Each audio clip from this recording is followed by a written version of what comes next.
Hello, this is Fat Danny, and I have just recently beaten Mass Effect 3. Like me, I'm pretty sure you all awaited this game with incredible desire to play it. The urge to play Mass Effect 3 was more than you could ever handle. And if you two are like me, you felt cheated by the ending.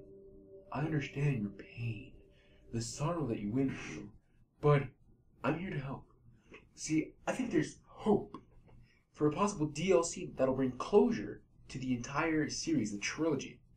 See, if you notice, once Shepard was knocked out by the laser by Harbinger, everything felt kind of out of this world. You know what I mean? So it's very possible that Shepard was knocked out and the entire ending was just a dream sequence, or an hallucination, or even an indoctrination attempt by Harbinger. And if it was an indoctrination attempt, that would also go hand in hand with the fact that the option to destroy the Reapers is represented in red, which is the Renegade option, or what would seem to be the Renegade option, which is figured by Anderson blowing it up, and then the quote-unquote Paragon option is with the Illusive Man is shown as blue, which I mean that seems to be more Renegade. And then you have the middle option, the Synthesis option, which I don't know what the hell that's supposed to be.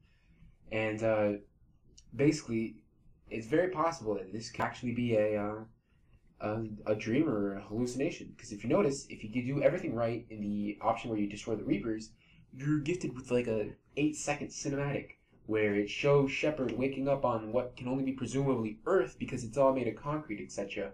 When the Citadel's made of metal, or if you want to go with a Star Wars reference, a plasteel kind of thing going on there. And let's not forget all the plot holes that can easily be overwritten if it was just simply a dream sequence. Such as Anderson. Like, how did Anderson get to the Citadel? He was nowhere near you when you walked into the beacon, and although he said he must have gotten off at a different entrance, you notice that there's only one way to get to the control room where you find the elevator and open up the Citadel. Not to mention that he was also in the chasm that you were in with the realigning walls, which I actually assume was like an engine room or something. But another thing is the Illusive Man. What the hell was he doing here there? But I mean, I suppose it's not as big as an issue. And another thing is, what about Joker? Why the hell was he flying away? Did he go AWOL and just fled the battle? That doesn't seem like Joker. And let's not forget that I had Garrus and Liara in my party, and in my ending, I had Garrus and Liara with Joker on the planet. How did that happen? Cortez died, so there's no way that he came. And the fact is that most things happen probably they wouldn't have enough time to make it from Earth to the mass relay to jump before the relays were destroyed. And let's not forget, with the destruction of the relays, you have another issue, which is the fact that Shepard probably did worse than the Reapers could ever do. Because if you remember Arrival, the DLC for Mass Effect 2, when you destroyed a mass relay, you destroyed the entire system around it. So with every mass relay being destroyed, most inhabitable planets were also destroyed with it. Now, there are some other inhabitable planets outside of the where the mass relays are located. And not to mention that this ending completely kills any possibility of a future Mass Effect game, unless they go back in the timeline, a prequel, like a game where you play through the Krogan Rebellion, or the First Contact War. But they can't go forward in the timeline. Another thing is that there was no closure with this ending. A lot of people seem to think that this is just like, oh, people were only pissed off about the ending because it was sad and Shepard died. No, not really. When I was installing the game onto my computer, I was actually more than ready to have my entire squad die, Anderson and Hackett included, which Anderson did die. Now, there's just, it seems like Mass Effect's biggest selling point were the choices and the multiple endings and that. But all that seemed to do nothing. Okay?